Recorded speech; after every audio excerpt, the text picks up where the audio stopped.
Hey, good morning, everyone. So what do I got now? I've got this Hyundai Accent. I don't even know what year it is. It doesn't really matter. Doesn't matter the kind of car, actually, because this is about brakes. When the customers complain of a noise when braking, and as I was going down the road, I could actually sometimes hear it at low speeds.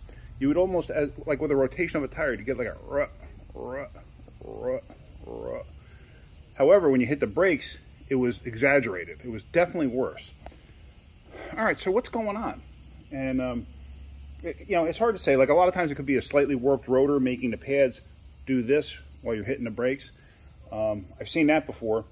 I've actually seen rotors warped so bad that the pads will slide in and out, but you'll never actually feel a pulsation because the pads are moving fine inside actually the caliper is what's moving.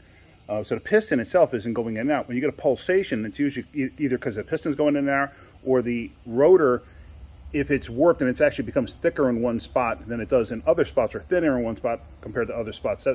That's what creates pulsation. But a untrue, a lot of times, if it's just minor, will not do that. But anyway, so I got the thing up on the lift, and let me show you real quick. Here it is. And so I started looking at it, and it's definitely from the right front. So I grabbed the right front, and I'm like trying to move stuff around just to see if I see anything loose or whatever. And everything seems fine. I come to this side, because you want to check both sides, even though you hear it only come from one side. And I do see this, the material on the backing for the pad. See that? It's coming down. It's actually just touching the rotor. Although I don't hear that, but I'm going to have to straighten that out. But everything on this side feels about the same. This side was missing a lug, so I got to see if I have a lug that I could put on there. But one thing I noticed, check this out. When you come to this side, if you look, see the set screw? It looks like somebody had been messing with it. See that one? But now watch this. See if you can see this. Watch in here. Actually, you can get a better idea watching it there on the stud. That set screw is not fully tight. See it? Zoom in a little more. So you can imagine, with the weight of the car and actual braking, you get a pretty good noise out of that. Just tighten that screw up? No. Got to take the whole thing apart. Because what happens is you wind up getting debris in between the hub and the rotor. That'll create more noise. You tighten that down, you're going to still have noise. So let me get this apart and we'll go from there. Now, in the process of taking this apart, one other thing that I noticed, so now I'm going to wind up putting pads and rotors on this. One thing I didn't notice is this. If you look at the pad, the clips are missing. So somebody did pads and rotors on this thing at some point in this car's life, and they just never put the clips back on. So that'll add to that. Plus these pins, they're kind of sloppy, like they got no grease on them. So yeah, I'm gonna have to grease all of that up. So let me get this all apart. I'm gonna replace the pads and rotors, but now, like I said, since this was doing this, I gotta clean off the hub and that when I go to put the new rotors on this way. I wanna make sure there's no debris on there. Now this is what I wanted to show you is when I said about buildup. If you look, this is the point that was actually where the set screw was tight, and you can see it was fitting flush up against the hub. And if you look over here, see all the dirt and debris? If you don't clean that up, you're going to wind up with noise, and you can actually see an impact mark there. See that? So that's from this thing moving. And if you come over here onto the hub, you can actually see it started to make some marks on it from this rotor moving around and actually tapping around. So now I actually have to clean this all up. It actually has a slight raise to the edge here, like, oh yeah, you know what? Somebody was beating that to death with a hammer at some point in this vehicle's life. Why? I don't know. So that'll also create the noise. So I'm gonna have to shave that down, but you see that? Those are dents from a hammer. So this, right here, this is actually protruding out. I don't know why somebody would be hitting that with a hammer. Oh, you know why? These are pressed on rotors, so pressed on hubs. So somebody, or hub bearings, so somebody was doing hub bearings and did an absolutely terrible job. Okay, those marks, I'm sorry, those marks are actually from somebody putting in new wheel studs. Wow, somebody really did a terrible job on this. So I'm gonna have to true this up. I may actually knock the wheel studs out to do this. I gotta see, can I even do that?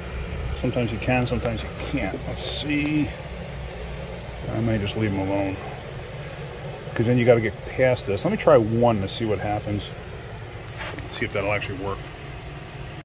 Now, if you look close, you can see most of this is coming out okay. I went with this. That's all, just a little whizzy wheel to clean it up. But if you look, you can actually see it's missing this part in here, which means that this part is still raised up high, and I can actually physically feel it with my finger. Oh, and I have an audience today. This guy's watching me work, and he's not dead, he's alive. I don't know, you see him moving around. He's like, hey. Okay. But, yeah, so now I gotta just get this down a little more, get this trued up. It doesn't have to be, you know, machined dead on perfect. I mean, technically it should be, but for what we're doing here, I'm not too worried about it. And this was done a long time ago. I don't know, I guess what happened was they beat on it, and that thing mushroomed out, and then making contact on the rotor right there and right there, over time it beat itself down, and that's why it got loose like that. So, but I want to get this true so it never does that again. The other thing too is the wheel studs. I put a lug nut on it to knock them out, but now technically these lug nuts are extremely tight going in and out, because they hit here and they hit here. You can actually see the mark because I kept doing it in the same spot. But what I'm going to do is I'm actually going to shave down a little bit of the edge here. You can actually see where it got a mark on it. I'm going to shave it down just slightly. This way it slides in nice and easy. If you cut that down all the way down to the splines there, or the knurls, whatever you want to call them, you cut it down to that point, it's not going to hurt anything. You have the whole rest of the stud holding it in place. Matter of fact, some studs actually come through with that whole piece sliced off to make it easier to put in. So I'm just going to grind them down slightly once I get that all done, just to get this together. All right, as you see, I shaved off the edge there. So now if I line that up towards the hub, it actually slides right in nice and easy. I don't have to worry about it, because if you could see in there, see how close it is? And that's with the flat. So that just helps. It's just a little something. I mean, you could have gotten them in anyway, but then you sometimes got to worry about messing up the actual threads themselves, because it's going to go in at an angle. Now, I don't know if any of you have seen this. This is a stud installer. You can use a lug nut and a washer and stuff like this. This just works really good. It's got a bearing on the one side, so the bearing bottoms out, almost like a throw-out bearing, and it allows the whole thing to go together. So now, hold on. So with that laying in place, you're going to start a lug on there,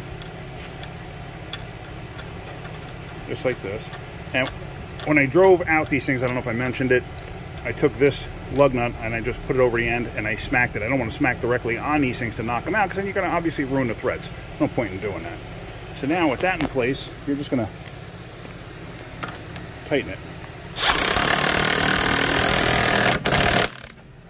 And as you see, it drew it right in. So there we go, perfect. So now that's in. So now let's continue with the rest of the installation. With that assembled, and with the new clips in, you can see the head doesn't move up and down at all. Now, I had to leave that one screw out. The hole is boogered up, the threads are, and the actual screw itself, where is it? Here it is.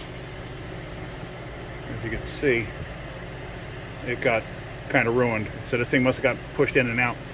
Now, it's fine with the one screw, because once the wheel is on, it's going to sandwich it in place. Now, the reason all of this happened was because somebody had beat on the end of that hub with a hammer and actually pulled out the raise, or pulled out the edge so it had a raise to it in a couple of spots. You know, basically putting those high points there. And over time, they got beat back down, and that's what created the noise. So this will be absolutely fine with one set screw. You don't even have to have a set screw in there. It's fine. It's not going to hurt anything. These are mainly there for assembly line purposes. So even not having them is not going to hurt anything. Because like I said, once the wheel is on and bolted up, it's going to hold everything together, and it's going to have it sandwiched nice together. So now I'm going to put the caliper back on, and I'm going to see if I can find a bolt for this, because somebody left the bolt out. So let's go from there. So this side's fully assembled. Everything's good now. Everything's nice and tight. I got a bolt in back here. Somebody left it out just because they were lazy. There was nothing wrong there. It's a little bit of a pain to get to, but it's not a big deal. So let me go do the other side. I'm not going to film the other side as long as everything goes normally. If I come across anything I need to highlight, I will. So let's get that done. Okay, you can see I got this side apart, and as you could tell, it's pretty even, the rust there. So this side's absolutely fine. I'm just going to hit this maybe with that whiz wheel and clean it up just a little bit. I'm not going to knock the studs out and go through all that hassle on this side. And as you can tell, this side actually has the dust shield still. Somebody left the one out on the other side. So trying to knock the studs out, you kind of can't because the shield's in the way. You'd have to notch the shield or something. So I'm not going to bother with that, but I'm just going to clean it up as best I can. But this side's going to go together, really not a big deal. Everything looks good on this side, and the noise was definitely coming from the other side. So, all right, let's get this going. All right, so I just went on a road test. Everything was fine with the Hyundai. Brakes are fine, it stops fine, no issues, no noises, everything's good.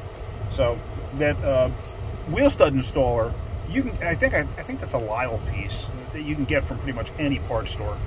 They have them, and they were cheap. I think it was, when I bought it, it was probably 10 bucks. They're probably like 18 bucks now. But they're definitely worth having. They definitely come in handy. They don't work on some of the larger, like when you start getting into like 2500 series pickup trucks and stuff like that with the larger studs. But they make another one for larger studs. Anyway. So, anyway, I hope you got something out of that video. I hope you learned something, especially with the how true the hub face has to be. Because that's what caused the whole issue to begin with. So, anyway, hope you got something out of that video. If you did, hit that like button. If you could, please subscribe. Tell your friends to subscribe. Tell your friends to subscribe, too. All right, guys, have a great day. Keep wrenching.